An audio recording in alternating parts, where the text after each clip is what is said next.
Hindi generic diet ang kailangan mo. Kaya ka hindi nag-i-improve. Kung ginagaya mo lang yung diet mo online, bakit iba't iba pa rin ang result? Bakit hindi gumana sa'yo? Kahit gumana naman sa iba. May mga clients ako na ginaya na nga lahat. Low carb, no rice, intermittent fasting. Pero may isang bagay na paulit-ulit kong napapansin. Kung bakit walang improvement. Ano yung isang factor? Ganito yan. Sinubukan mo yung diet ng kaibigan mo. Pumayat siya. Ikaw, hindi. Or nakita mo online, effective daw. Pero sa'yo, nahihilo ka, gutom ka, at tumataas ang BP at sugar mo. So ang ending, iniisip mo, ako ba ang may problema? Pero ito yun. Hindi naman ikaw ang may problema. Yung approach na hindi naka-fit sa'yo. Akala mo before, may isang diet na for everyone na. Pero ang totoo, kahit perfect yung diet, kung hindi siya aligned sa katawan at lifestyle mo, ay hindi siya mag-work. Kasi, iba-iba tayo. May diabetes, may hypertension, may iba't ibang schedule,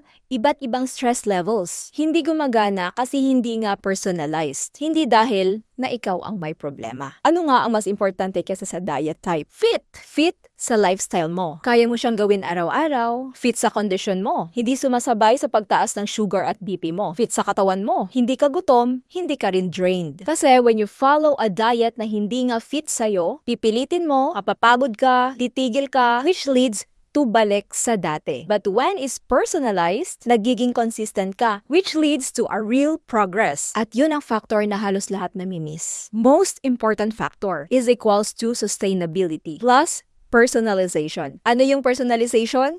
Fit. Kung papalit-palit ka ng diet, baka hindi mo kailangan ng mas strict na diet. Kailangan mo ng mas akma sa'yo. Yan ang ginagawa ko with my clients. Hindi generic, hindi copy-paste. Comment fit kung ginagawa mo to. If you want something that fits your life and your condition, click the link in my bio para ma-assess ka.